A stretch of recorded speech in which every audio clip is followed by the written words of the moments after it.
जय हिंद दोस्तों, आप सभी का स्वागत है आपके अपने YouTube चैनल पर। तो दोस्तों, जैसा कि आज देख सकते हो, हमने 16 नवंबर की सेकेंड शिफ्ट का जो एसएससी जीडी का एग्जाम हुआ था उसके जीके के क्वेश्चन लेके आए। जीके, जीएस और करंट अफेयर के जो क्वेश्चन है वे सभी का हम सॉल्यूशन देखेंगे और आपको हर जो जीके क्वेश्चन है उससे कम 5 से 6 क्वेश्चन जो जीडी में बनेंगे वे सभी क्वेश्चन इसी एक क्वेश्चन से बताए जाएंगे। मतलब एक क्वेश्चन में आपको 5 से 6 क्वेश्चन वो बताए जाएंगे जो आपके एग्जाम में पूछे जाते हैं। तो आप इसको अंत तक देखें और वीडियो अच्छी लगे तो वीडियो को लाइक करें और अपने दोस्तों में जरूर शेयर करिएगा। चलिए स्टार्ट करते हैं। तो आज का हम पहला क्वेश्चन देख लेते हैं क्या पूछा गया है। इससे पहले हमने पूरे जो पेपर हुए हैं आपके सभी सॉल्व करवा दिए हैं।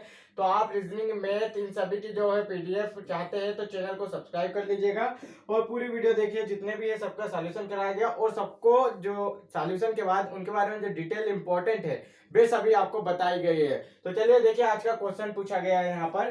त्वेसा मलिक एक भारतीय खिलाड़ी है। तो त्वेसा मलिक जो है वो क्या है? एक गोल्फर है। क्या थी? एक गोल्फर थी। ये इसलिए पूछा गया था क्योंकि ये 2020 में बहुत फेमस थी। 2020 में ये जो आपके अंडर 20 मतलब जो होता है शीर्ष पूरे विश्व की जो रैंकिंग होती है गोल्फर की, उसमें शीर्ष 20 में ये शामिल हुई थी। शीर्ष 20 में पूरे वर्ल्ड में ये शामिल हुई थी। और इनकी जो रैंक थी, इनकी रैंक 20 नंबर की थी। इनकी रैंक कौन सी थी? 20वीं नंबर की इनकी रैंक थी। 20 नंबर की इनकी रैंक थी। इस कारण त्वेसा मलिक ये फेमस थी। ये 2020 में शीर्ष 20 नंबर पे गोल्फर की रैंक में थी। चलिए नेक्स्ट देख लेते हैं। तो नेक्स्ट क्वेश्चन हमसे पूछा गया है यहाँ पर। देखिए नेक्स्ट है हमारे पास कि इनको आपको क्रम से जमाना था। तो जो मौर्य वंश था, मौर्य साम्राज्य, इसके जो शासक थे इनका कालानुक्रमित मतलब उनका जो काल है उसके अनुसार उनको क्रमित करना था। देखिए यहाँ पर तो बिंदुसार तो पहले कौन थे? सभी को पता है कि मौर्य वंश की स्थापना किसने की थी? तो मौर्य वंश की जो स्थापना की थी, इसे लिख लीजिए, किसने की थी? मौर्य वंश की स्थापना, मौर्य वंश की स्थापना जो कि किसने की थी? चंद्रगुप्त मौर्य ने की थी। तो सबसे पहले नाम कौन का आएगा? चंद्रगुप्त मौर्य का आएगा। चंद्रगुप्त मौर्य ने मौर्य वंश की स्थापना 322 ईसा पूर्व, 322 ईसा पूर्व घनानंद को हराकर की थी। किसे हराकर की थी? घनानंद को। और कभी कभी इस प्रकार क्वेश्चन पूछा जाता है कि मौर्य वंश से पहले कौन सा वंश आया था और मौर्य वंश के बाद कौन सा वंश आया था। तो मौर्य वंश से पहले देख लीजिए नंद वंश आया था। नंद वंश आया था। नंद वंश के अंतिम शासक कौन थे? घनानंद थे। इसका ही अगर पूछा जाए जैसे कि नंद वंश का प्रथम शासक कौन था, तो महापद्म नंद। महापद्म नंद जो कि इसे ही नंद वंश का संस्थापक भी कहा जाता है, इसने नंद वंश की स्थापना की थी। अंतिम शासक जो कि इंपॉर्टेंट है तो कौन था? घनानंद था। और इसके बाद फिर कौन सा आया था? तो मौर्य वंश आया था। कौन आया था? मौर्य वंश आया था। मौर्य वंश की स्थापना किसने की थी? तो चंद्रगुप्त मौर्य ने की थी। किसने की थी? चंद्रगुप्त मौर्य ने की थी। ये आपको नोट कर लेना। चंद्रगुप्त मौर्य ने किसको हराकर की थी? घनानंद को हराकर। और मौर्य वंश का अगर अंतिम पूछा जाए कौन था, तो मौर्य वंश का अंतिम था बृहदत्त। कौन था? बृहदत्त था मौर्य वंश का अंतिम शासक। और मौर्य वंश के बाद कौन आया था? तो पुष्यमित्र शुंग आया थे। मतलब कि कौन सा वंश आया था? शुंग वंश आया था। शुंग वंश इसके बाद आया था और पुष्यमित्र शुंग ने इसकी स्थापना की थी। पुष्यमित्र शुंग जो थे, पुष्यमित्र शुंग, इन्होंने इस वंश की स्थापना की थी। बस इतना आपको ध्यान रखना है, पुष्यमित्र सिंह ने इसको हराकर शुंग वंश की स्थापना की थी। तो आप इस तरह से याद कर लीजिए। इसे नंद वंश की जो कौन थे संस्थापक? महापद्म नंद थे। घनानंद इसके अंतिम शासक थे। और मौर्य वंश की स्थापना किसने की थी? तो चंद्रगुप्त मौर्य ने घनानंद को 322 ईसा पूर्व हरा के की थी। बृहदत्त जो कि मौर्य वंश के अंतिम शासक थे, और इसको किसने हराया था? पुष्यमित्र शुंग ने हराया था। और ये इन्होंने शुंग वंश की स्थापना की थी। तो देखिए यहाँ पर हम देख लेते हैं चंद्रगुप्त मौर्य पहले स्थान पर आना चाहिए। तो देखिए यहाँ पर सेकंड वाले ऑप्शन में चंद्रगुप्त मौर्य है। चंद्रगुप्त मौर्य के जो बेटे थे कौन थे? बिंदुसार। बिंदुसार का बेटा कौन था? अशोक। और सबसे अंतिम शासक कौन था? तो देखिए सबसे अंतिम शासक हमने लिख के रखा है। इसके बीच में और भी शासक होना है। सबसे अंतिम शासक कौन था? बृहदत्त था। तो इसी प्रकार इनका हमने जमा दिया है। तो सभी को पता है। अब चंद्रगुप्त मौर्य को देख लेते हैं। चंद्रगुप्त मौर्य, तो देखिए चंद्रगुप्त मौर्य के बारे में आधा तो मैंने बता ही दिया हूं कि इन्होंने चंद्रगुप्त मौर्य ने 322 ईसा पूर्व क्या की थी? मौर्य वंश की स्थापना की थी। और मौर्य वंश की जो राजधानी थी, पूछा जाता है अक्सर एग्जाम में पूछा जाता है कि मौर्य वंश की राजधानी क्या थी? तो पाटलिपुत्र थी। क्या थी? पाटलिपुत्र थी। अब वर्तमान में से क्या नाम से जाना जाता है? पटना के नाम से जाना जाता है। वर्तमान में पटना बिहार में स्थित है। यहाँ मौर्य वंश क्या हो गया है। और अगर इसके बाद पूछा जाए कि जो चंद्रगुप्त मौर्य थे वो किस धर्म के अनुयायी थे? तो चंद्रगुप्त मौर्य जैन धर्म के अनुयायी थे। किस धर्म के? जैन धर्म के अनुयायी थे। मतलब इन्होंने जैन धर्म को स्वीकार किया था। और इन्होंने जैन धर्म की शिक्षा किसने ली थी? तो भद्रवायु से ली थी। भद्रवाहु से इन्होंने जैन धर्म की शिक्षा ली थी। किससे ली थी? भद्रवाहु से जैन धर्म की शिक्षा ली थी। आपको A to Z सब क्वेश्चन नहीं पर याद करा दूंगा, जो क्वेश्चन आपके एग्जाम में बनने वाले हैं सब यहीं पर बताऊंगा। पाटलिपुत्र इसकी राजधानी थी। जैन धर्म के अनुयायी थे। भद्रवाहु में इनका जो था वो लिया गया था। इनकी मृत्यु कब हुई थी? तो इनकी मृत्यु हुई थी 298 ईसा पूर्व। ये पूछा जाता है 298 ईसा पूर्व हुई थी। और कहाँ हुई थी ये अक्सर पूछा जाता है। तो इनके जो लास्ट के अंतिम दिन कहाँ बिताए थे चंद्रगुप्त मौर्य ने? तो अंतिम दिन जो बिताए थे वो यहाँ पर श्रवणबेलगोला में बिताए थे। श्रवणबेलगोला में इन्होंने जो अंतिम दिन थे कर्नाटक के श्रवणबेलगोला में इन्होंने अंतिम दिन बिताए थे अपने। और यहाँ देखा जाए तो बिंदुसार इतने खास नहीं थे। अशोक की बात करें तो अशोक को शिलालेख का जनक कहा जाता है। शिलालेख का जनक किसे? अशोक को कहा जाता है। अशोक बड़े फेमस थे। इनका जो 7वां शिलालेख था वो सबसे लंबा था। 7वां शिलालेख कौन सा था? सबसे लंबा था। अशोक का जो शिलालेख था इसकी खोज किसने की थी? तो 1750 में टी फेंटलर ने की थी। टी फेंटलर ने 1750 में अशोक के जो अभिलेख है, शिलालेख है, इसकी खोज की थी। सबसे पहले पढ़ा कितना था? 1837 में सबसे पहले किसने पढ़ा था? जेम्स प्रिंसेप ने पढ़ा था। जेम्स प्रिंसेप ने अशोक के जो अभिलेख है इसे पढ़ा था। कब? जेम्स प्रिंसेप ने पढ़ा था। ये आपको याद रखना है। और अगर बात की जाए सबसे बड़ा ये होता है अशोक के लिए सबसे मेन युद्ध जो था, मेन युद्ध लिख लीजिए 261 ईसा पूर्व। 261 ईसा पूर्व जो था कलिंग का युद्ध हुआ था। अशोक का सबसे बस एक ही युद्ध पूछा जाता है कि कलिंग का युद्ध किसके मतलब समय हुआ था? अशोक के समय हुआ था। 261 ईसा पूर्व हुआ था कलिंग का युद्ध। इससे प्रभावित होकर इसने जो युद्ध छोड़ दिया था, मतलब कि जब युद्ध की तैयारी, मतलब अब अक्सर वह युद्ध नहीं करेगा क्योंकि इस युद्ध में सबसे ज्यादा जाने गई थी, मतलब कि लड़ाई में सबसे ज्यादा हानि हुई थी। इसका उल्लेख 13वें अभिलेख में किया गया है। कलिंग युद्ध का जो उल्लेख है वो भी पूछा जाता है किस अभिलेख में किया गया है? तो 13वें अभिलेख में किया गया। टोटल अभिलेख कितने थे? 14 अभिलेख थे। टोटल पूछा जाए 14 अभिलेख थे।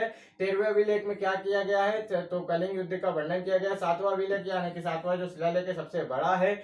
और इसके जो तीन मतलब 2 पुत्र एक पुत्री थी। तो इसका जो एक पुत्र और एक पुत्री, जैसे कि अगर पूछा जाए संघमित्रा और महेंद्र, ये महेंद्र और संघमित्रा को बौद्ध धर्म, ये किस धर्म से था? ये बौद्ध धर्म से था। और ये चंद्रगुप्त मौर्य किस धर्म में था? जैन धर्म से था। बौद्ध धर्म और चंद्रगुप्त मौर्य, ये 2 याद कर लेना क्योंकि इसी से आपसे क्वेश्चन पूछे जाते हैं। तो इन्होंने जो अशोक है इसने श्रीलंका में बौद्ध धर्म का प्रचार प्रसार करने के लिए संघमित्रा और महेंद्र को भेजा था। और अशोक का अगर उत्तराधिकारी पूछा जाए तो अशोक का उत्तराधिकारी होता है कुणाल। अशोक का उत्तराधिकारी कौन होता है? कुणाल होता है। यही बात कर ली जाए बृहदत्त की तो, और अशोक ने श्रीनगर की स्थापना भी की थी। श्रीनगर की स्थापना किसने की? अशोक ने की। अशोक ने और क्या किया? सांची के स्तूप की स्थापना की। सांची के जो स्तूप है इसकी स्थापना भी अशोक ने की। और इसके बारे में बहुत से डिटेल पॉइंट है परंतु आपको लिए इतना ही बहुत है। और अगर बृहदत्त की बात की जाए तो बृहदत्त, जो कि ये पूछा जाता है कि मौर्य वंश का अंतिम शासक कौन था? तो मौर्य वंश का अंतिम शासक बृहदत्त था, जिसे किसने हराया था? पुष्यमित्र शुंग ने हराया था और शुंग वंश की स्थापना की थी। तो ये सभी आपके लिए बहुत इंपॉर्टेंट है। इससे क्वेश्चन आपके एग्जाम में सीधे उठ के आने वाले हैं। चलिए नेक्स्ट क्वेश्चन देख लेते हैं। ये रहा नेक्स्ट क्वेश्चन, यहाँ पर देखिए नेक्स्ट क्वेश्चन है ला लीगा खिताब खालिस्तान से संबंधित है। ला लीगा खिताब जो कि फुटबॉल का एक टूर्नामेंट होता है। जैसे हमारे यहाँ आईपीएल होता है। आईपीएल क्या होता है? इंडियन प्रीमियर लीग, अर्थात ये क्रिकेट से संबंधित है। ठीक है, इसी प्रकार पूछा गया था। कल की जो फर्स्ट शिफ्ट हमने सॉल्यूशन कराया था उसमें क्या पूछा गया था? केरल ब्लास्टर जो है वो किस टीम से संबंधित, किस खेल से संबंधित है? केरल ब्लास्टर जो कि किससे संबंधित है? तो फुटबॉल से संबंधित है। आपके जीडी एग्जाम में कल की जो फर्स्ट शिफ्ट हुई थी 16 नंबर की, उसमें पूछा गया था। क्रिकेट क्या है? आईपीएल का होता है। इसी प्रकार ला लीगा का किसका होता है?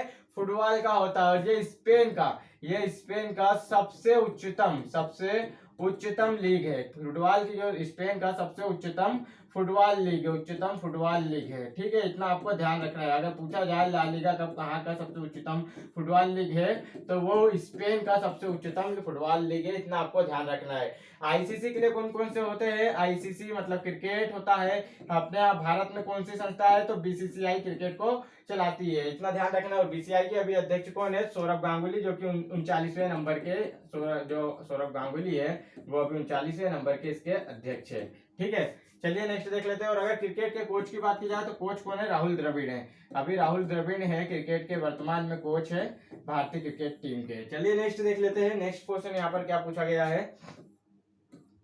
नेक्स्ट हमसे पूछा गया है यहाँ पर, देखिए सभी क्वेश्चन आपको डिटेल में बताए जाएंगे। उत्तर प्रदेश की कैबिनेट ने खालिस्तान के एक प्राणी उद्यान का नाम स्वतंत्रता सेनानी और क्रांतिकारी अशफाक उल्लाह खान के नाम पर रखने का प्रस्ताव किया है। तो गोरखपुर के एक प्राणी और उद्यान जो है वहां पर स्वतंत्रता सेनानी क्रांतिकारी अशफाक उल्लाह के नाम पर रखा जाएगा।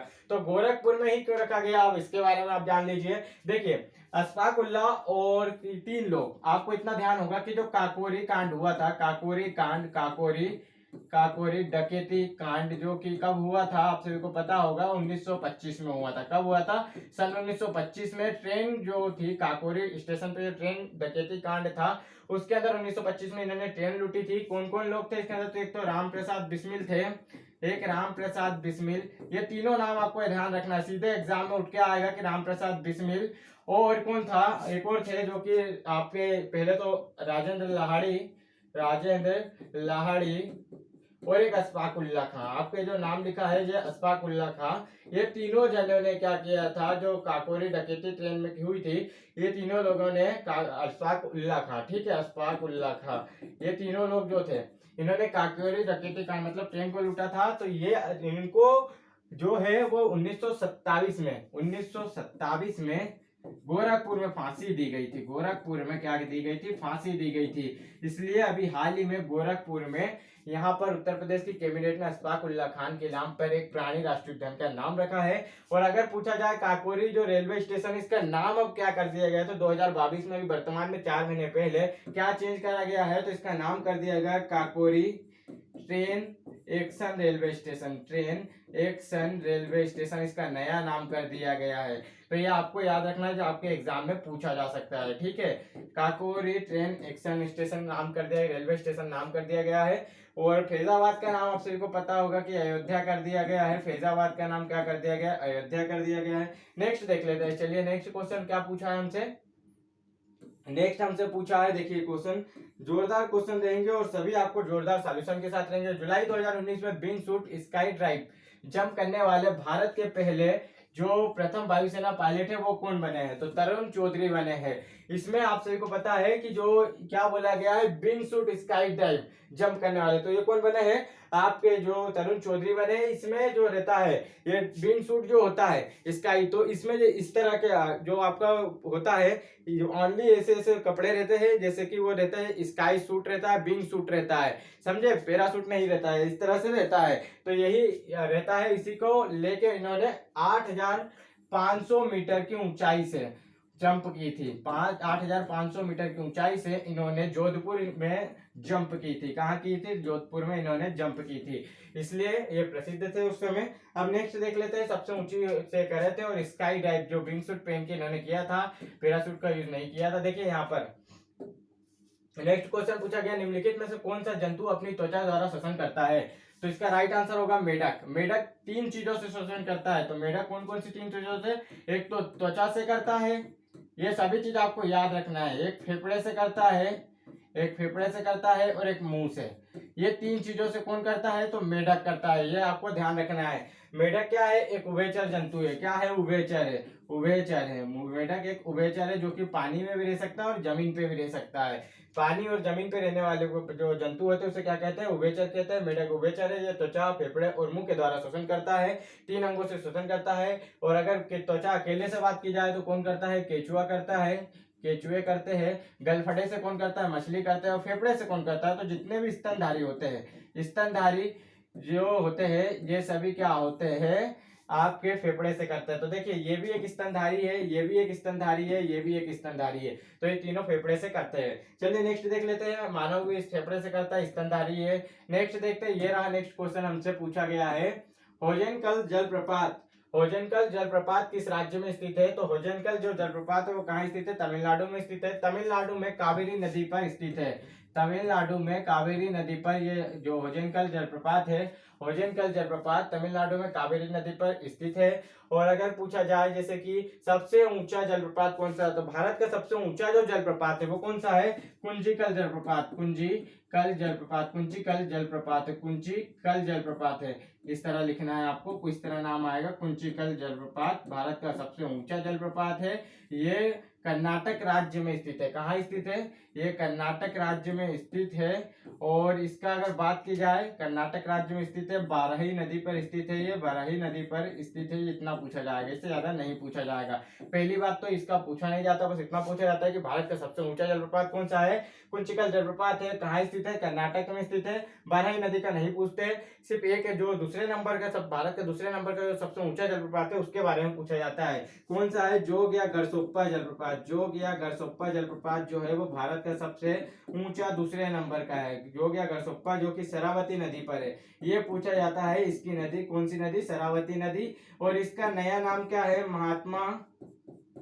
महात्मा जलप्रपात, महात्मा गांधी जलप्रपात है। क्या है? महात्मा गांधी जलप्रपात है, शरावती नदी पर है। और ये भी कर्नाटक में ही स्थित है। इतना ध्यान रखना, ये दोनों पूछे जाते हैं। अगर विश्व का सबसे ऊंचा पूछ ले जाए तो एंजल जलप्रपात है। एंजल जलप्रपात जो कि विश्व का सबसे ऊंचा है। एंजल जलप्रपात विश्व का सबसे ऊंचा जलप्रपात है।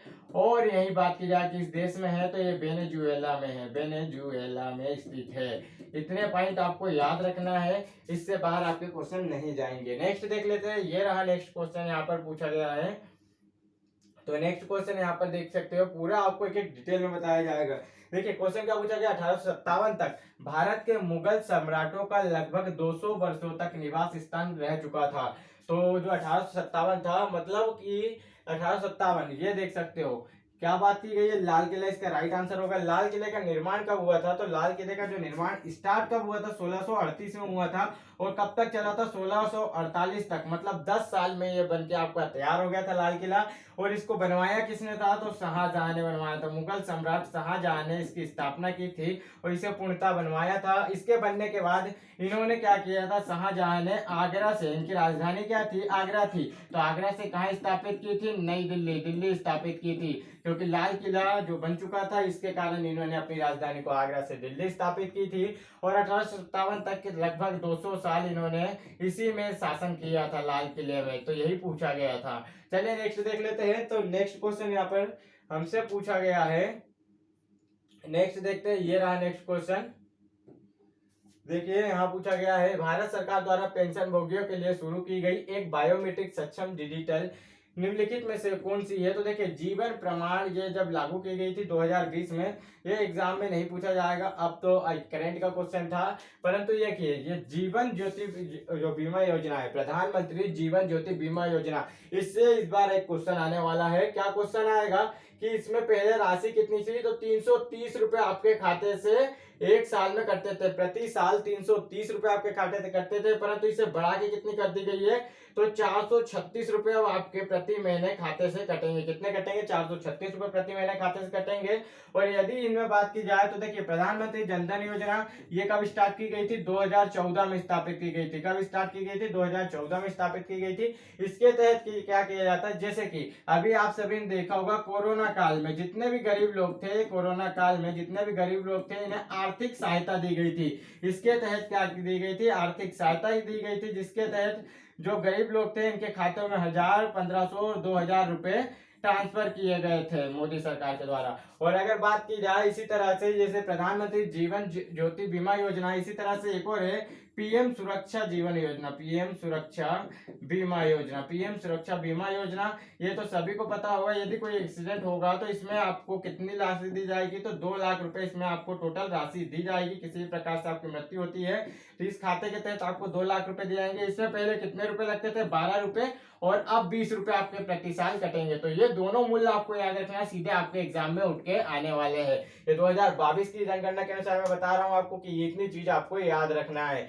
और देख लेते हैं, चलिए नेक्स्ट क्वेश्चन देख लेते हैं, बाकी आगे देख लेंगे। एक और क्वेश्चन इसी तरह से पूछा गया है आपसे। यहाँ देखिए एक क्वेश्चन पूछा गया है निम्नलिखित में से सर्वाधिक अभिक्रियाशील धातु कौन सी है, पूछा गया है कि सर्वाधिक अभिक्रियाशील धातु। तो वे धातु अभिक्रियाशील धातु होती है जो ऑक्सीजन से क्रिया कर ऑक्सीकृत ऑक्साइड, मतलब ऑक्सीजन से जब क्रिया करते हैं तो ऑक्साइड देते हैं, और हाइड्रोजन से क्रिया करते हैं तो हाइड्राइड देते हैं। तो देखिए यहाँ पर एल्यूमिनियम जो है और सिल्वर है और ये आयरन है, तो ये क्या है, ठोस धातु है, ये क्या है, ठोस धातु। जबकि पोटेशियम क्या है, कोयले का जो चूर्ण होता है, इसके जैसे ये पोटेशियम आता है जो चूर्ण होता है, ये पानी मतलब ऑक्सीजन से क्रिया करके क्या करता है, ऑक्साइड देता है, ऑक्सीजन से क्रिया करके ऑक्साइड, और जो हाइड्रोजन इससे क्रिया करके हाइड्राइड देता है, हाइड्रोजन से क्रिया करके क्या देता है, हाइड्राइड देता है। ये दोनों चीज आपको याद रखना है। पोटेशियम सबसे क्रियाशील मतलब सर्वाधिक क्रियाशील होता है, ऐसे ही सोडियम भी सर्वाधिक क्रियाशील होता है। और आवर्त सारणी में पूछा जाए कि सर्वाधिक क्रियाशील धातु कौन सी है, तो ये है सीजियम। सबसे आवर्त सारणी से पूछा जाएगा तो सीजियम है। और ऐसे अधिकतर तो आपको दो ही ऑप्शन दिखेंगे, या तो सोडियम या तो पोटेशियम। सोडियम केरोसिन में रखा जाता है, ये तो सभी को पता होगा। अगर ये बाहर रखा जाए तो ये ऑक्सीजन से क्रिया करके आग पकड़ लेता है, इतना आप सभी को पता रहना चाहिए। ये सभी ठोस धातु।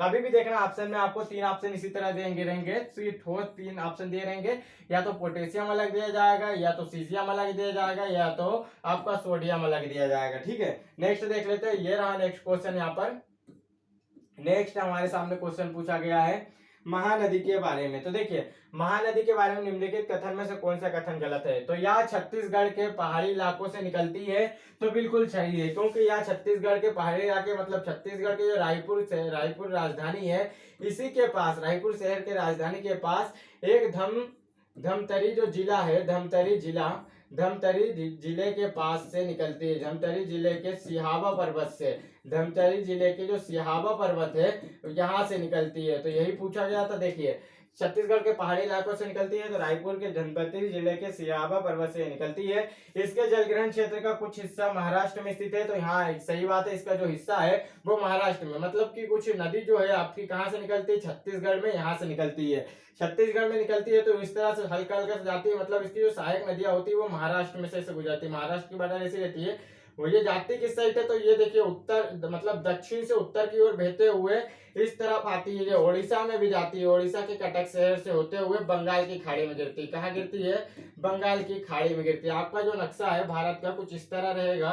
देखिए, ये छत्तीसगढ़ है, इतना एरिया क्या हो गया, छत्तीसगढ़ है, छत्तीसगढ़ का एरिया जो हो गया, ये उड़ीसा हो गया, ये उड़ीसा हो गया, और ये महाराष्ट्र हो गया। तो ये देख लीजिए, आपका महानदी आपकी पूरी बना दिया हूँ कि महानदी यहाँ से निकलती है, रायपुर शहर के धमतरी जिले के सिहावा पर्वत से निकलती है, इस तरह से जाती है, मतलब यहाँ की जो सहायक नदी इसे महाराष्ट्र में जल देती है, और ऊपर जाते हुए दक्षिण से उत्तर की ओर जाते हुए जो उड़ीसा के कटक शहर से गुजरती है और बंगाल की खाड़ी में जाकर गिर जाती है। इसकी टोटल लंबाई कितनी होती है, तो 860 किलोमीटर इसकी टोटल लंबाई है। और ये कहाँ गिरती है, बंगाल की खाड़ी में गिरती है। तो ये जो अरब सागर में गिरती है ये गलत हो जाएगा।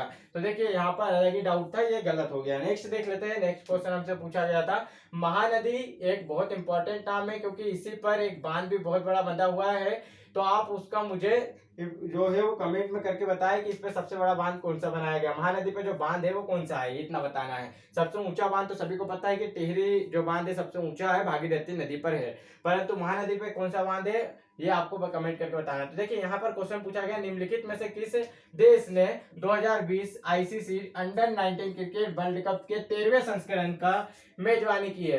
तो जो 2020 में अंडर 19 क्रिकेट वर्ल्ड कप हुआ था, उसकी मेजबानी का 13वां संस्करण हुआ था। कौन सा हुआ था, 13वां संस्करण हुआ था। तो इसकी मेजबानी किसने किया था, तो मेजबानी दक्षिण अफ्रीका ने किया था, और जीता कौन था उस समय, भारत जीता था।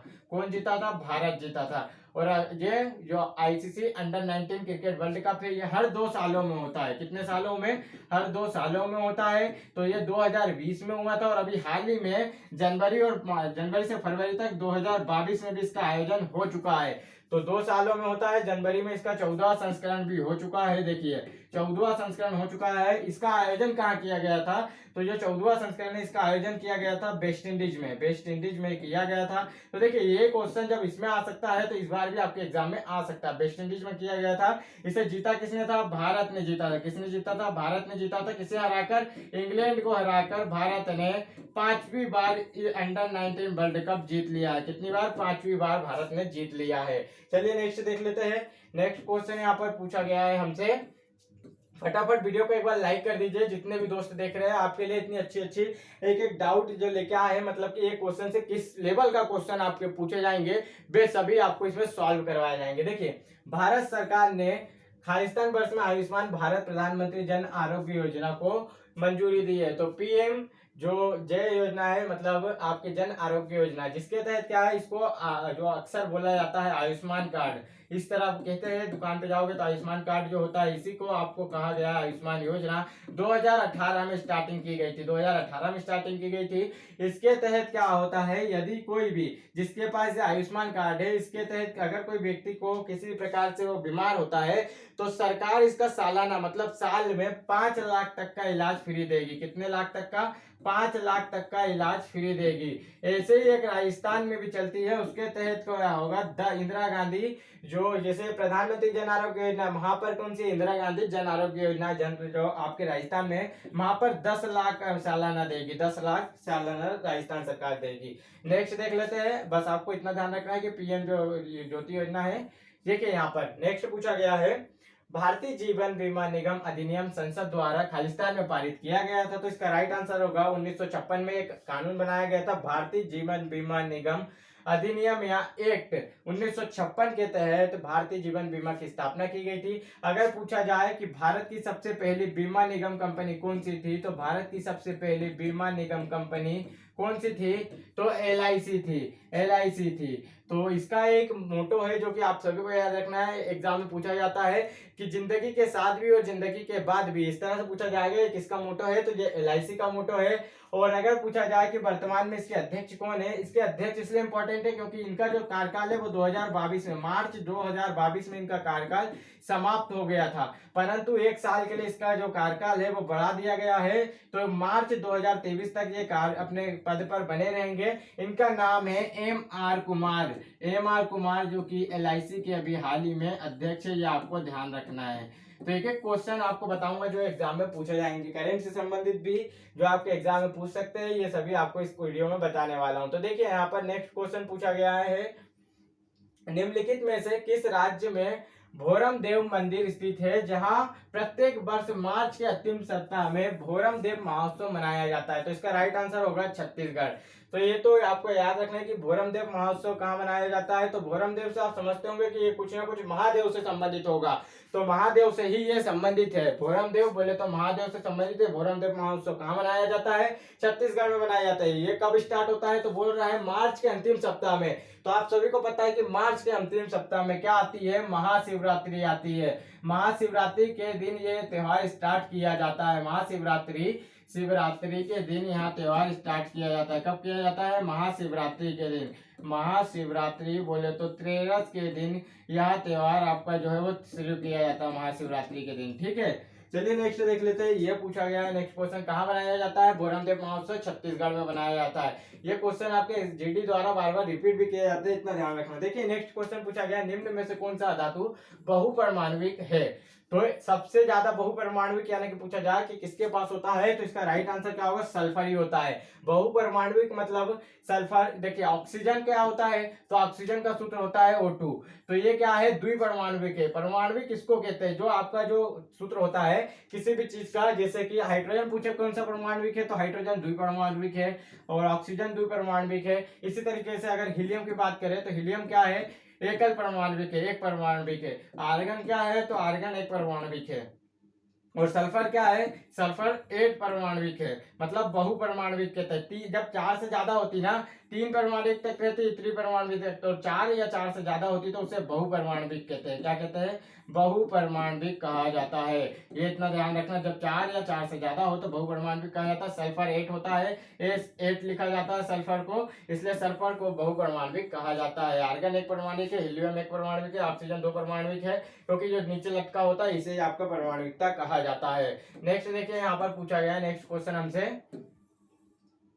17 नंबर का क्वेश्चन पूछा गया, 1865 में निम्नलिखित में से किसे बॉम्बे का पहला नगर आयुक्त नियुक्त किया गया था। तो बॉम्बे का पहला नगर आयुक्त तो आर्थर क्रॉफर्ड को कहा गया था, नियुक्त किया गया था। चलिए नेक्स्ट देख लेते हैं, नेक्स्ट क्वेश्चन देख लेते हैं। बॉम्बे का पहला नगर आयुक्त तो आर्थर क्रॉफर्ड को नियुक्त किया गया था। यहाँ पूछा गया है नेक्स्ट क्वेश्चन, 30 अक्टूबर 2020 को जम्मू और कश्मीर के राज्य चुनाव आयुक्त के रूप में किसे नियुक्त किया गया था? तो केवल कुमार शर्मा को नियुक्त किया गया था। ये क्वेश्चन इसलिए जब इंपॉर्टेंट था क्योंकि आप सभी को पता है कि जम्मू कश्मीर जो राज्य था, राज्य से इसे किसमें विघटित किया गया था? तो राज्य से इसे जम्मू कश्मीर एक जो आपका क्या बना गया है, केंद्र शासित प्रदेश बना गया है, और लद्दाख, दो भागों में से क्या कर दिया गया था, बांट दिया गया था। इसमें टोटल जिले कितने हैं? 2 है। इसमें टोटल जिले कितने हैं? तो 20 जिले। कितने जिले हैं? 20 जिले हैं। इसमें टोटल 20 जिले, इसमें 2 जिले हैं। इसमें 2 जिले कौन से? एक तो लेह है और एक कारगिल है। ये 2 जिले यहाँ पर है। आपको बस इतना ही ध्यान रखना है कि 2 जिले के नाम कर लेना है। और ये इसलिए पूछा गया था, चुनाव आयुक्त जब नए बनाए गए थे, इसलिए आपका जो जब इम्पोर्टेंट था, अभी ऐसा नहीं पूछा जाएगा वहां से। नेक्स्ट देखिए, नेक्स्ट क्वेश्चन पूछा गया है, किसी वस्तु के त्वरण को तब कहा जाता है जब वस्तु एक सीधी रेखा में गति करती है और समय के नियमित अंतराल पर उसका वेग बढ़ता है घटता रहता है। जब कोई वस्तु एक समान गति मतलब कि उसमें कोई परिवर्तन नहीं हो रहा, उसमें कोई बल नहीं लग रहा है, बस एक समान गति से बढ़ रही है, तो क्या होगा भाई? एक ही सीधी रेखा में जाएगी। अगर ऐसा जो ग्राफ बनता है इससे आपको बताया जाए तो देखिए, वेग यहाँ रहता है और समय यहाँ रहता है, ठीक है, और उसकी जो गति है वो इस तरफ जा रही है, एक समान गति से जा रही है, तो क्या होगा? यह एक सीधी रेखा में जाएगी। किस रेखा में? एक सीधी रेखा में जाएगी। वेग के सीधी रेखा में एक समान गति से जा रही है, तो आपको इतना ध्यान रखना है। नेक्स्ट देख लेते हैं, नेक्स्ट क्वेश्चन यहाँ पूछा गया है। तो हमारे पास नेक्स्ट क्वेश्चन है 20 नंबर का क्वेश्चन। तो ये भी बहुत इंपॉर्टेंट है, इसमें आपको बहुत सारी चीज आपको बताने वाला हूँ, तो इसको थोड़ा सा हम ऊपर कर लेते हैं ताकि आपको अच्छे से बता पाऊँ। ये देखिए, भारतीय संविधान के 44वें संविधान संशोधन अधिनियम 1978 के तहत निम्नलिखित में से कौन सा एक मौलिक अधिकार नहीं है? तो आप सभी को पता है कि 1978 से पहले जब संविधान लागू किया गया था, 1950 में, संविधान कब लागू किया गया था? 1950 में किया गया था। और अंगीकृत, लागू अगर पूछे तो 1950 में किया गया था। यदि अंगीकृत पूछे, अंगीकृत कब किया गया था या अधिनियमित कब किया गया था, तो इस तरह से अगर क्वेश्चन पूछे अंगीकृत या अधिनियमित कब किया गया था, तो आपका 26 नवंबर 1949 को अधिनियमित या अंगीकृत किया गया था। और लागू कब किया गया था? 1950 26 जनवरी 1950 को लागू किया गया था। जब लागू किया गया था टोटल मौलिक अधिकार कितने थे? 7 थे। और जब ये बता रहा है कि 44वें संविधान संशोधन अधिनियम 1978 के तहत संपत्ति का जो अधिकार था, संपत्ति का अधिकार इसे हटा दिया गया था। ये इसे किस अनुच्छेद में रखा गया था? जब मौलिक अधिकार था तो मौलिक अधिकार में जो अनुच्छेद 31 में रखा गया था। कब? जब मौलिक अधिकार में था, जब इससे पहले कब था? अनुच्छेद 31 में था, परंतु इसके द्वारा इसे हटाकर क्या कर दिया गया? ये मौलिक अधिकार था, इसे हटाकर संवैधानिक अधिकार कर दिया गया, कानूनी अधिकार कर दिया गया था। संवैधानिक अधिकार अर्थात कानूनी अधिकार कर दिया गया था। इसे अनुच्छेद 300A में रखा गया। फिर बाद में कब रखा गया? 1978 के बाद इसे अनुच्छेद 300A में रखा गया। ये एक प्रकार का संवैधानिक या कानूनी अधिकार है, संवैधानिक या कानूनी अधिकार है। ये 2 चीज भी पूछा जाता है कि आपका जो संपत्ति का अधिकार है कौन सा अधिकार है, तो संवैधानिक या कानूनी अधिकार है। इसे किस अनुच्छेद में रखा गया? 300A में रखा गया है। पहले जब आपका उसमें था तो मौलिक अधिकार में तो अनुच्छेद 31 में रखा गया था। तो यहाँ देख सकते हो सभी चीज आपको इंपॉर्टेंट बताऊंगा। टोटल मौलिक अधिकार में कितने अधिकार रखे गए हैं? तो अब वर्तमान में 6 अधिकार है क्योंकि संपत्ति का अधिकार हट चुका है। तो देखिए आपको सभी 6 अधिकार भी मैं बता देता हूँ कौन सा है। एक तो समानता का अधिकार, जो समानता का अधिकार है, समानता का अधिकार मैं आगे लिखूंगा नहीं, अब देख लीजिए समानता का। फिर स्वतंत्रता का अधिकार हो जाएगा। शोषण का अधिकार हो जाएगा, शोषण के विरुद्ध, इसे कहते हैं शोषण के विरुद्ध का अधिकार, शोषण के विरुद्ध का अधिकार कहा जाता है। और अगर बात की जाए इसके बाद आता है समानता, स्वतंत्रता, शोषण के विरुद्ध और धार्मिक स्वतंत्रता का अधिकार, धार्मिक स्वतंत्रता का अधिकार पूछा गया। और इसके बाद आता है आपका जो धार्मिक स्वतंत्रता, धार्मिक जो संस्कृति और शिक्षा, मतलब कि संस्कृति और शिक्षा का अधिकार, संस्कृति और शिक्षा की स्वतंत्रता का अधिकार, ठीक है। और लास्ट में आता है संवैधानिक उपचारों का अधिकार। क्या आता है? संवैधानिक उपचारों का अधिकार, संवैधानिक उपचारों का अधिकार। और इस अधिकार को भीमराव अंबेडकर ने भारतीय संविधान की आत्मा भी कहा है संवैधानिक उपचारों का अधिकार। अब यहाँ इनके बारे में और जान लेते हैं। ये 6 चीजें, 6 अधिकार अभी भारत में वर्तमान में मूल कितने अधिकार है? 6 अधिकार है। और पूछा जाए मौलिक कर्तव्य कितने हैं, तो मौलिक कर्तव्य आपके 11 है। जब संविधान लागू हुआ था तो मौलिक कर्तव्यों की संख्या 0 थी, क्योंकि 42 संविधान संशोधन 1976 के तहत 10 मौलिक कर्तव्य जोड़े गए थे। मौलिक कर्तव्य लिए कहां से गए हैं? रूस से लिए गए हैं। और मौलिक कर्तव्य 11वां कब जोड़ा गया था? 86वां संविधान संशोधन 2002 में जोड़ा गया था। कब जोड़ा गया था? 2002 में जोड़ा गया था। अब अगर बात की जाए समानता का अधिकार, तो समानता के अधिकार के बारे में बता देते हैं। किस अनुच्छेद से किस अनुच्छेद तक आता है? तो 14 से 18 अनुच्छेद तक आता है। किस अनुच्छेद तक आता है? 14 से 18 अनुच्छेद तक आता है। 14 अनुच्छेद क्या कहता है? तो 14 जो अनुच्छेद है वो कहता है कि कानून की समानता यानी कि विधि की समानता। विधि की समानता किस अनुच्छेद में? 14 में। 15 की बात करें तो 15 में कौन सा अनुच्छेद आता है? सबसे इंपॉर्टेंट आपको बता दूंगा। 15 में आता है धर्म, जाति, लिंग। इसके अनुसार किसी भी प्रकार का भेदभाव नहीं किया जाएगा। 16 नंबर का अनुच्छेद है, इसमें क्या बताया गया है? अवसर की समानता यानी सरकारी नियोजन की समानता, सरकारी नौकरी की समानता, इसमें किसी भी प्रकार का भेदभाव नहीं किया जाएगा। 17 में क्या है? अस्पृश्यता का अंत है 17 में। 18 में बात करें तो उपाधियों का अंत है। जैसे ब्रिटिश सरकार जो उपाधि लगाती थी, लॉर्ड जनरल के और वायसराय, ये जितनी भी उपाधि है इनकी समाप्ति की गई, उपाधियों का अंत है। और इसी के तहत जो पद्म अवार्ड होते हैं, पद्म पुरस्कार, पद्म विभूषण, पद्म और भारत रत्न अवार्ड, इसी के तहत आपके दिए जाते हैं। 19 बहुत इंपॉर्टेंट होता है, क्योंकि 19 में देखिए 19 में 6 जो है, 19 में A B C D और E और F, देखिए यहाँ पर टोटल 6 है, टोटल 6 है। तो ए में क्या है? बोलने की स्वतंत्रता है। बी में क्या है? सभा बनाने की स्वतंत्रता है। सी में संघ बनाने की स्वतंत्रता है। डी में घूमने की स्वतंत्रता मतलब आवागमन की स्वतंत्रता है। ई में जो है निवास करने की स्वतंत्रता है। और एफ में निवास करने के बाद व्यापार करने की स्वतंत्रता है। और 19(1) ए में अगर पूछा जाए तो प्रेस की स्वतंत्रता है। कौन सी है? प्रेस की स्वतंत्रता है। इतना आप सभी को याद रखना है। और जो 20 अनुच्छेद है वो दोष सिद्धि के लिए, अपना खुद का संरक्षण जो होता है उसके लिए, दोष सिद्धि के लिए अनुच्छेद 20 में बताया गया है। 21 की बात करें तो 21 में क्या है? प्राण दैहिक एवं उसकी स्वतंत्रता, प्राण दैहिक की स्वतंत्रता। 21(a) में एक और अनुच्छेद जोड़ा गया था, जो आपका मैंने बताया हूं कि जो मूल कर्तव्य जब जोड़ा गया था 86वां संविधान संशोधन 2002 में, जब भी 21(a) में थोड़ा सा वर्णन किया गया था कि जो भारत में 14 वर्ष से कम बच्चे हैं उनके लिए क्या दी जाएगी? शिक्षा निःशुल्क रहेगी। जो शिक्षा रहेगी वो क्या रहेगी? सभी को शिक्षा उपलब्ध कराना या शिक्षा निःशुल्क कराना। ये 21 हो गया है। और 22 अनुच्छेद में क्या कहा गया है? तो 22 में कहा गया है जैसे कि किसी विशेष तरीके से किसी को गिरफ्तार कर लिया जाता है तो उसके लिए वह अपने दोष सिद्ध कर सकता है। बस इतना आपको याद रखना 22 तक। और लास्ट में एक याद रखना है 29 वाला। 29 वाला सबसे मेन है, क्योंकि इसमें अल्पसंख्यक जो वर्ग है उनके लिए आरक्षण की व्यवस्था की गई है। बस इतना आपको याद रखना है। और यहाँ देखिए इसके सभी के बता देता हूँ कि ये 14 से 18 है। स्वतंत्रता का अधिकार क्या है? 19 से 22 है। इसे याद करने की ट्रिक भी अभी बता देता हूँ आपको। शोषण के विरुद्ध का क्या हो जाएगा? तो शोषण के विरुद्ध जो है 23-24 में है। और ये देखिए धार्मिक स्वतंत्रता क्या है? 25 से 28 तक है। 25 से 28 तक है। और संस्कृति और शिक्षा का जो अधिकार है वो 29 से 30 तक है। और ये कितने से है? 32 से, क्योंकि 31 तो हट गया है। 32 से क्या है? 35 तक है। टोटल अधिकार कहां से कहां तक रखे गए? मौलिक अधिकार 32 से 12 से 35 के बीच रखे गए। अनुच्छेद 12 से ये भाग 3 में रखे गए। कौन से भाग में? 3 भाग में रखे गए मौलिक अधिकार। यहाँ आप देख सकते हो पूरा हो चुका है। तो देखिए सबसे पहले 4, ये कितने अनुच्छेद है? 4, फिर 3, फिर 2, फिर 3, फिर 2, फिर 3। बस इतना आपको याद रखना। 4 एक बार स्टार्टिंग में रहेगा, फिर 3 2 3 2 3 2 और इसी तरह पूरा खत्म हो जाएगा। क्योंकि इस तरह पूछा जाता है कि स्वतंत्रता का जो अधिकार है वो किस अनुच्छेद से किस अनुच्छेद है, शोषण के विरुद्ध का अधिकार किस अनुच्छेद से किस अनुच्छेद है। तो इस तरह आपसे पूछा जाता है। चलिए नेक्स्ट देख लेते हैं।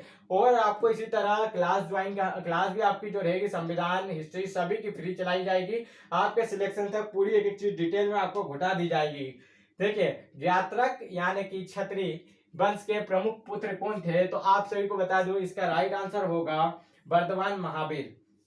बर्धमान महावीर जो कि सिद्धार्थ इनके पिता थे। सिद्धार्थ जो कि इनके पिता थे ये किस से थे? क्षत्रिय कुल के थे। सिद्धार्थ जो इनके पिता थे वो किस कुल से थे? क्षत्रिय कुल से थे। इनका जन्म किस कुल में हुआ था? क्षत्रिय यानी कि ज्ञात्रक कुल में हुआ था। इनकी माता का नाम पूछा जाता है तो त्रिशला देवी था। कौन था? त्रिशला देवी इनकी माता का नाम था। ठीक है। और ये वर्धमान महावीर जो है इसका इनका जन्म कहाँ हुआ था, तो वैशाली में इनका जन्म हुआ था। कहाँ हुआ था, वैशाली में इनका जन्म 540 ईसा पूर्व पहले हुआ था। कब हुआ था, 540 ईसा पूर्व पहले हुआ था। और मृत्यु कब हुई थी, तो मृत्यु देखिए यहाँ पर पावापुरी में हुई थी। मृत्यु कहाँ हुई, पावापुरी में हुई थी। पावापुरी में कब हुई थी, 468 ईसा पूर्व, 468 ईसा पूर्व इनकी मृत्यु हुई थी। और ये जो है जैन धर्म से संबंधित है। जैन धर्म के अंतिम तीर्थकर कौन से, अंतिम तीर्थकर थे।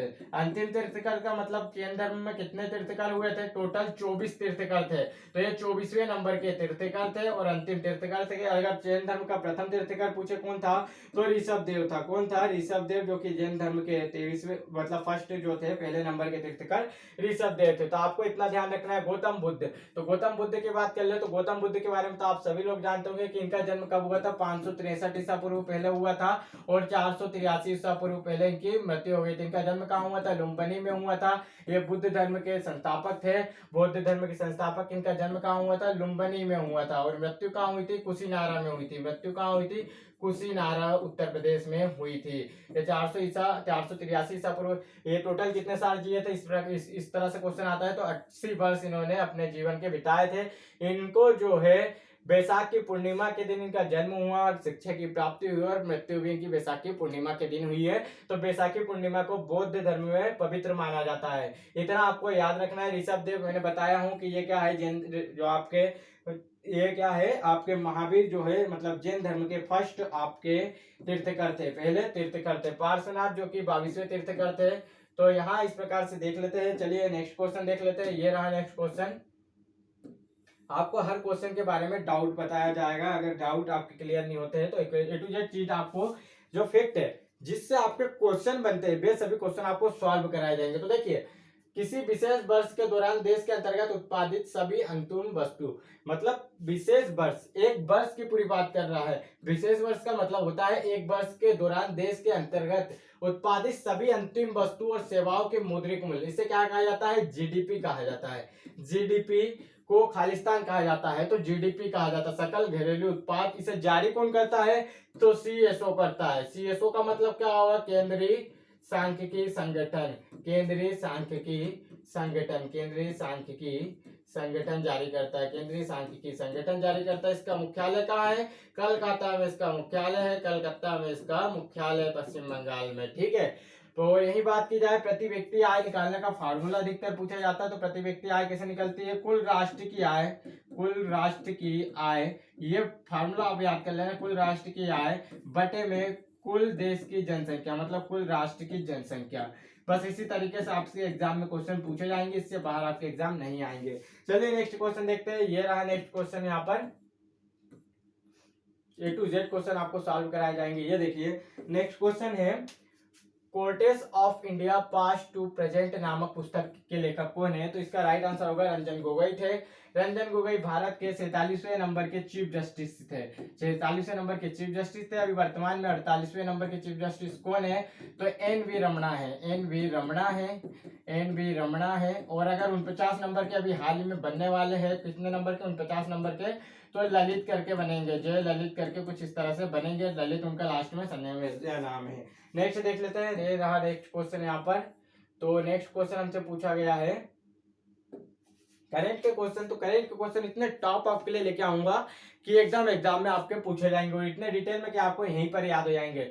अगस्त 2021 में मेजर ध्यानचंद नेशनल स्टेडियम नई दिल्ली में आयोजित एक कार्यक्रम में fit India mobile app launch किसने किया था, तो फिट इंडिया मोबाइल ऐप किसने ऐप लॉन्च किया था, अनुराग सिंह ठाकुर ने किया था। अगर पूछ लिया जाए, ये तो जब का करेंट अफेयर था, अब अगर पूछ लिया जाए कि अनुराग सिंह ठाकुर किस मंत्रालय के मंत्री है, तो अनुराग सिंह ठाकुर जो है वो खेल युवा मंत्रालय के मंत्री है। खेल युवा मंत्रालय के मंत्री है। खेल युवा मंत्रालय के मंत्री है। खेल युवा मंत्रालय। और सूचना और प्रसारण मंत्री है। सूचना और प्रसारण मंत्री, सूचना और प्रसारण मंत्री है। ठीक है, इतना ध्यान रखना है। ये दो चीज के मंत्री है जो आपसे एग्जाम में पूछा जा सकता है। तो फिट इंडिया मोबाइल ऐप किसने लॉन्च किया था, तो हमारे जो अनुराग सिंह ठाकुर है, खेल युवा मंत्री एवं जो सूचना प्रसारण मंत्री है, इन्होंने लागू किया था इस ऐप को।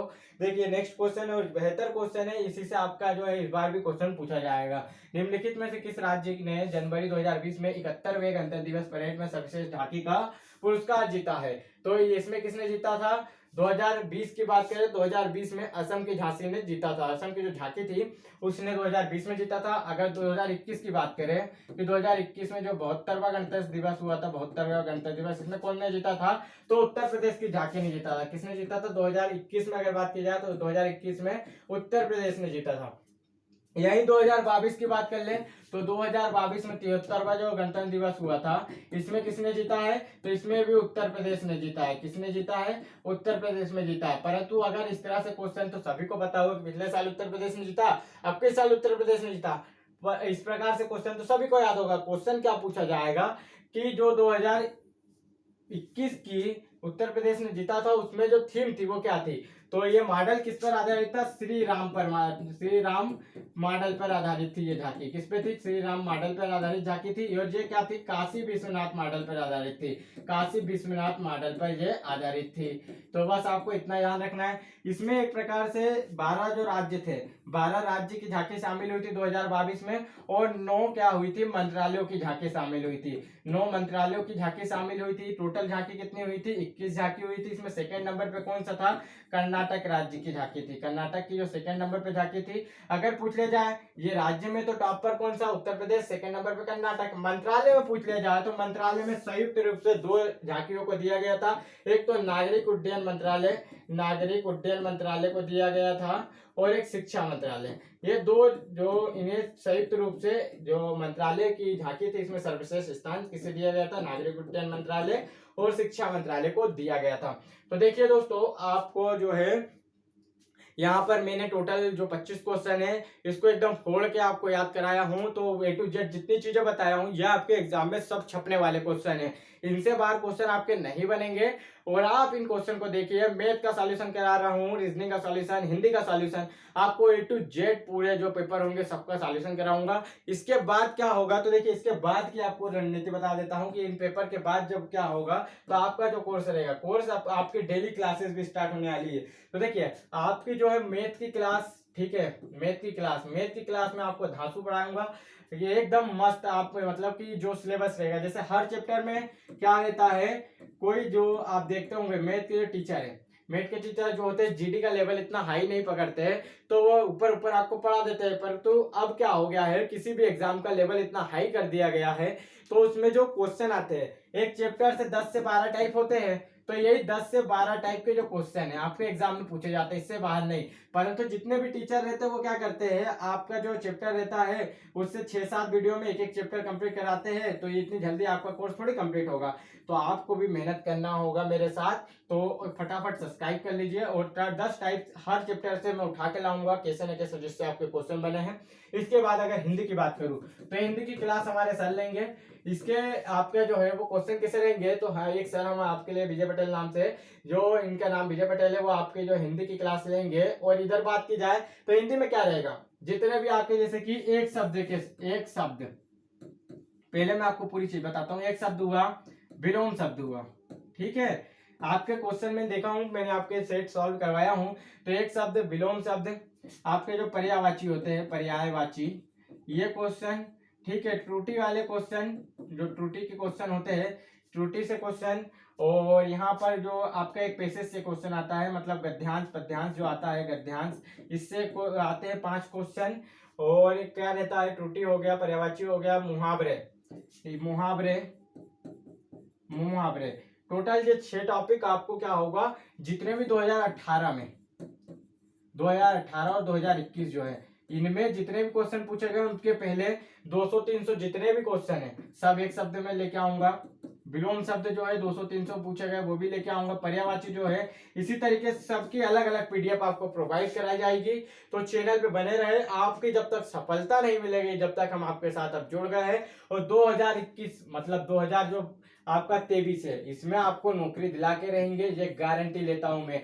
आपको मैथ रीजनिंग सब में टॉपर बना देंगे, हम टॉपर बना देंगे। तो आप चैनल को सब्सक्राइब करें। जो कोर्स आप खरीदते हो इसमें ज्यादा लेवल आप कोर्स खरीद के टाइम नहीं दे पाते हो, ये पूरा की पूरा सिलेबस आपको सॉल्व कराया जाएगा, बहुत स्पीड से काम होगा आपका, और सिलेक्शन आपका जब तक नहीं होगा, बस हमारा एक ही लक्ष्य है आपका सिलेक्शन। तो चैनल को बस सब्सक्राइब करना है आपको और शेयर करना है, जिससे हमारा मनोबल बढ़े और आपके लिए और मेहनत कर सके। जय हिंद दोस्तों।